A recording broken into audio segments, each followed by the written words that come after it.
Pharmaceutical company Cipla को भारत में आपातकालीन उपयोग के लिए सिप्ला की कोविड वैक्सीन के आयात की मंजूरी मिल गई है। मॉडर्ना वैक्सीन को कोविड के खिलाफ 90% प्रभावी माना गया है। आपको बता दें कि भारत के औषधि महानियंत्रक DCGI ने मुंबई की दवा कंपनी सिप्ला को आयात उपयोग के लिए मॉडर्ना की कोरोना वैक्सीन के आयात की अनुमति दे दी है। कोविशील्ड, कोवैक्सीन और स्पुतनिक के बाद मॉडर्ना की वैक्सीन भारत में उपलब्ध होने वाली कोरोना की चौथी वैक्सीन होगी।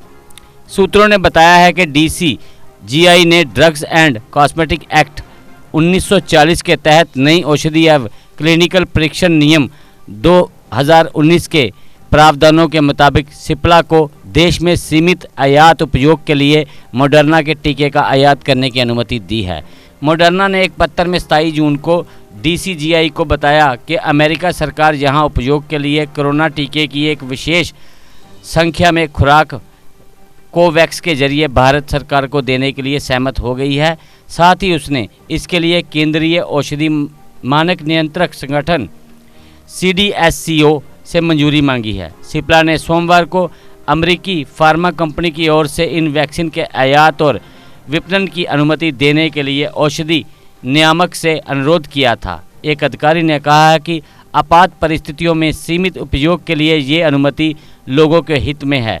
कंपनी को टीकाकरण कार्यक्रम के लिए टीके का इस्तेमाल शुरू करने से पहले प्रथम 100 लाभार्थियों के किए गए टीके का सुरक्षा आंकलन सौंपना होगा। सिप्ला ने सोमवार को एक आवेदन देकर इस टीके के आयात की अनुमति मांगी थी।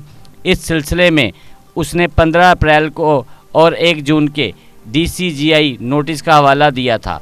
आपको बता दें कि फाइज़र की तरह मॉडर्ना एक mRNA टीका है जिसमें आनुवांशिक सामग्री के टुकड़े होते हैं जिन्हें मैसेंजर RNA कहा जाता है। वैक्सीन कोशिकाओं को अस्थायी निर्देश देकर कोरोना स्पाइक प्रोटीन बनाने का काम करती है। प्रोटीन कोविड वायरस की सतह पर पाया जाता है। ज्ञात हो कि भारत में अब तक 3 वैक्सीन को ही इस्तेमाल की इजाज़त मिली है। इनमें भारत में विकसित की गई कोवैक्सीन और सीरम इंस्टीट्यूट ऑफ ऑक्सफोर्ड व एस्ट्राजेनेका की संयुक्त रूप से कोविशील्ड वैक्सीन के अलावा रूस में विकसित की गई स्पुतनिक वैक्सीन भी शामिल है। मॉडर्ना वैक्सीन को भी आपात स्थिति में इस्तेमाल की इजाज़त मिलने से भारत का टीकाकरण अभियान तेज़ी से आगे बढ़ेगा। आपको बता दें कि इसी महीने ड्रग नियामक DCGI ने भारत में कोविड वैक्सीन की कमी को देखते हुए एक बड़ा फैसला लिया था। इसके तहत जारी एक नोटिस में DCGI की तरफ से कहा गया था कि ऐसी वैक्सीन जिसको अमेरिकी FDA या विश्व स्वास्थ्य संगठन से आपात सेवा में इस्तेमाल के लिए मंजूरी मिल चुकी है, उसका भारत में ट्रायल नहीं किया जा सकेगा। DCGI ने अपने फैसले में उन वैक्सीन को भी ट्रायल से छूट प्रदान की थी जिनको लाखों लोगों को लगाया जा चुका है।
GK अपडेट रहे हमारे साथ।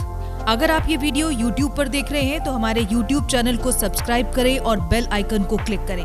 अगर आप ये वीडियो Facebook पर देख रहे हैं तो हमारा Facebook पेज लाइक जरूर करें। For advertisement please contact 7051091811।